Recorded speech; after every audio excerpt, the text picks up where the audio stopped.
भाऊ साहब, आज आप उनके बारे में बहुत पूछताछ हो रही है, क्या असल बात क्या है? हाँ? ऐसे ही वो अपोजिशन वाले मेरा मजाक उड़ा रहे थे हाँ। कि एमपी राजशेखर ने दूसरी जात की लड़की को बिना दहेज के अपनी बहू बनाकर कौन सा बड़ा कमाल किया है? अरे भाऊ साहब, कुत्ते का भो भो करने का, कौवे का काव काव करने का तो आदत होता है ना। इसीलिए मैं उनका मुंह बंद करना चाहता हूँ। क्या मुंह में मिट्टी डालकर? नहीं, तुम्हारी बेटी के नाम पर, मेरा मतलब है अपनी बहू के नाम पर एक 5 स्टार होटल बनवाऊंगा 5 करोड़ की लागत का। ऐसा भाऊ साहब, ऐसा इतना बड़ा एकदम फड़क दिशी बोल दिया आपने। अगर मेरा हार्ट फेल हो जाता तो बाप रे बाप। वो होटल किस शहर में बनाने वाले हो तुम्ही? किस शहर में? क्या इसी शहर में? कहाँ? तुम्हारी बस्ती में। पर उधर तो हम लोग के झोपड़े हैं भाऊ साहब। अरे अपने रसूख से उन झोपड़े को तोड़वा डालो। उसके बाद ये गणेश विट्ठल कोल्हापुरी, जो मुश्किल से दिन में 5 रुपए भी नहीं कमा सकता, उसकी बेटी 5 करोड़ की मालकिन बन जाएगी। कैसा लगा मेरा प्लान? न होटल बनाने की बात तो मजेदार है, लेकिन वो झोपड़पट्टी तोड़वाने वाली बात है ना, वो मेरे गले में मछली के कांटे के माफक अटक गई है। गणेश भाई, अगर मेरा प्लान कामयाब हो गया तो तुम्हारी बेटी हमेशा के लिए खुशहाल हो जाएगी। हाँ, ये तो सच है। पर भाऊ साहब, अपनी एक बेटी की आंखों में खुशी देखने के लिए मैं 3000 गरीब बेटियों की आंखों में आंसू नहीं देख सकता। गणेश, एक बार फिर से सोच लो। अरे सोचने की जरूरत ही नहीं है भाऊ साहब, तुम्हारी गंदी बातों ने मेरा भेजा खराब कर दिया। उसे अब दारू से धो के साफ करना पड़ेगा। मैं जाता हूं। याद रखना समझी भाऊ, तुमने गरीब इंसान को रिश्तेदार बनाया है, लालची इंसान को नहीं।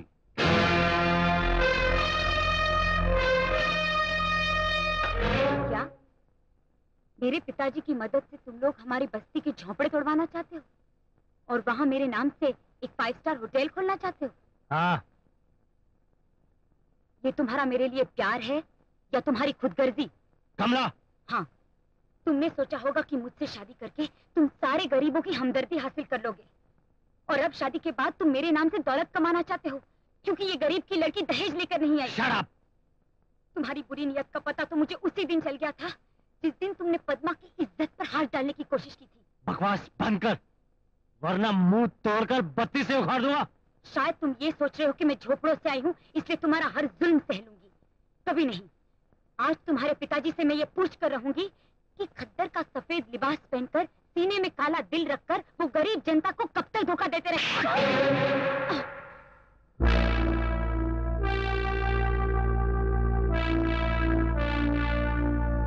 देखिए ससुर जी, अपने बेटे का असली रूप।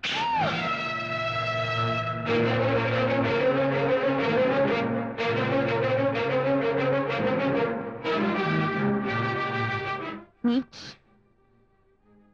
तुमने मुझ पर हाथ उठाने से पहले ये तो सोच लिया होता कि मैं तुम्हारी बहू हूँ। आगे एक शब्द भी मेरे डैडी के बारे में बोला तो जिंदा जमीन में दफन कर दूंगा। तुम क्या मुझे दफन करोगे?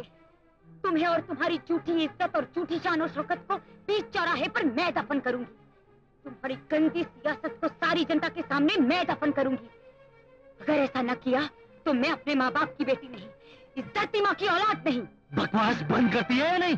ये बकवास नहीं है, ये मेरे दिल के जख्मों से बहता हुआ खून है।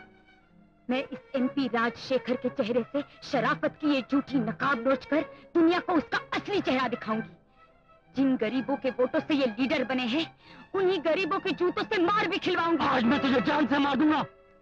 तुम मुझे मार मार के मार भी डालो ना, फिर भी मैं सच बोल कर रहूंगी। Shut up, you rascal! झोपड़पट्टी की गंदगी, तेरी इतनी हिम्मत!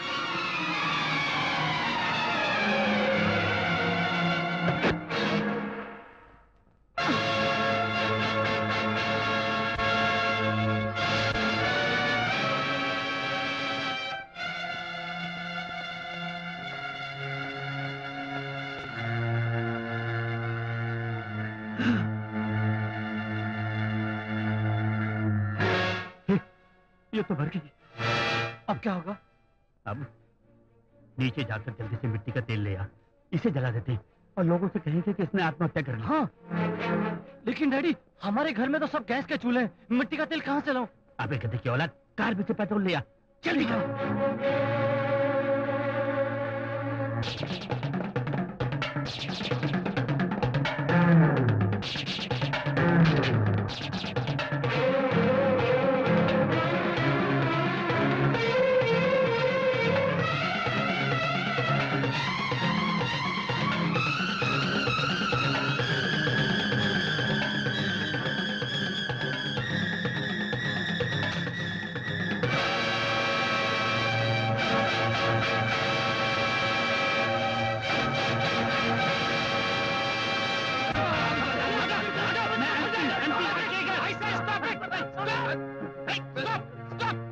इंस्पेक्टर, हमें बचा लीजिए, ये लोग हमें जान से मार देना चाहते हैं।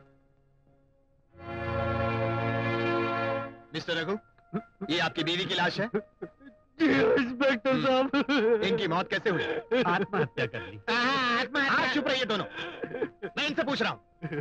हाँ, बताइए। आत्महत्या खुदकुशी कर ली। ये खोटा बोलता है इंस्पेक्टर, ये दिखावे के आंसू है। ये लोग आज मेरी बेटी को चलाया है इंस्पेक्टर साहब। एक मिनट।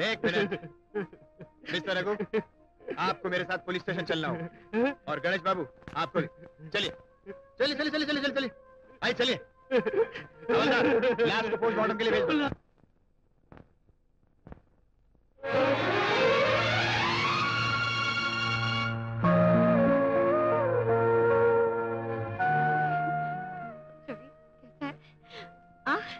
देख तो, दीदी तुझे लेने आई है। बड़ी खुशी की बात है। क्यों रे, नाराज हो मुझसे? बिल्कुल नहीं, तुमने अपना फर्ज निभाया और मैंने अपना फर्ज निभाया। अच्छा, अब जेल के सामने खड़े होकर बहस करने से क्या फायदा? चलो घर चलते हैं। नहीं दीदी, मैं उस घर में नहीं जाऊंगा। चल, तू गुस्सा में बोल रहा है ना, मुझे मालूम है तू दीदी से बहुत नाराज है। नहीं, आज के बाद मैं अपनी जिंदगी खुद जीऊंगा, अकेले। मतलब तुम अब इतने बहादुर हो गए हो? एक बार जेल जाकर आया हूं ना। तुम्हें अपने परिवार से दूर रहकर क्या मिलेगा? मेरे कारण तुम्हारी इज्जत को बट्टा नहीं लगेगा। अकेले रहकर मेरे अंदर जो इंसान रहता है उसे जिंदा रखने की कोशिश करूंगा। तुम्हें अपने अंदर का इंसान अपने परिवार के इंसानों से ज्यादा प्यारा है? वो इंसान तो मुझे अपनी जिंदगी से भी प्यारा है। वो जिंदा है तो मैं हूं, वो मर गया तो मैं भी मर जाऊंगा। अच्छा बाबा, तो तुम मेरे घर चलती गाड़ी में बैठो। दीदी, जिसने अदालत में बिना डरे इतनी सख्त जबान में जवाब दिए, वो यहाँ क्या नरमी दिखाएगा? रवि, ये बात सच है कि मैं तुम्हें जन्म देने वाली तुम्हारी माँ नहीं, लेकिन तुम्हें माँ का प्यार देकर बड़ा करने वाली तुम्हारी दीदी जरूर। और इसी नाते तुम्हारी गलतियों पर तुम्हें सजा देने का और तुम्हारी अच्छाइयों के लिए तुम्हें प्यार करने का मुझे पूरा हक है। ये नहीं भूलना। हाय रवि। हाय। चलो, मैं तुम्हें लेने आई हूँ। चलो। रवि।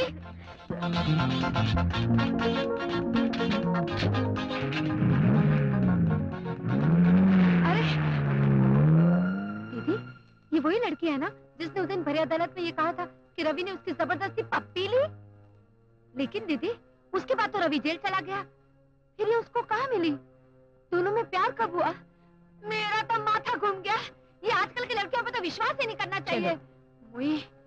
नहीं, ये झूठ है। मैंने अपनी मर्जी से कमला से शादी की थी, फिर मैं उस देवी की कैसे हत्या कर सकता हूँ? ये मेरे खिलाफ साजिश है। ए नालायक, एक तो बेरहमी से मेरी बेटी का खून किया और ऊपर से दुनिया के सामने मगरमच्छ चरी का आंसू गिराकर बचना चाहता है। ऑर्डर। मिस्टर रघु, तुमने सब इंस्पेक्टर सोहन को यह बयान दिया कि जब तुमने अपनी पत्नी की चीख सुनी तो तुम फौरन किचन की तरफ दौड़े, राइट? हाँ। उस वक्त तुम कहाँ थे? हॉल में। तुम वहाँ अकेले थे या कोई और था तुम्हारे साथ? मेरे पिताजी थे मेरे साथ में। तुमने एफआईआर में तो कोई ऐसा जिक्र नहीं किया। नहीं, मेरे पिताजी वहाँ बिल्कुल नहीं थे, मैं बिल्कुल अकेला था। लेकिन अभी अभी तो तुमने पब्लिक प्रोसिक्यूटर से कहा कि तुम्हारे पिताजी तुम्हारे साथ थे। मैं जिस वक्त अपने पिताजी से फोन पर बात कर रहा था, उस वक्त मैंने चीख सुनी थी, इसलिए मैंने ऐसा कहा। ओहो, तो तुम ये कबूल करते हो कि जिस वक्त तुमने चीख सुनी तुम उसके बिल्कुल करीब थे, तो तुमने उसे बचाने की कोशिश क्यों नहीं की?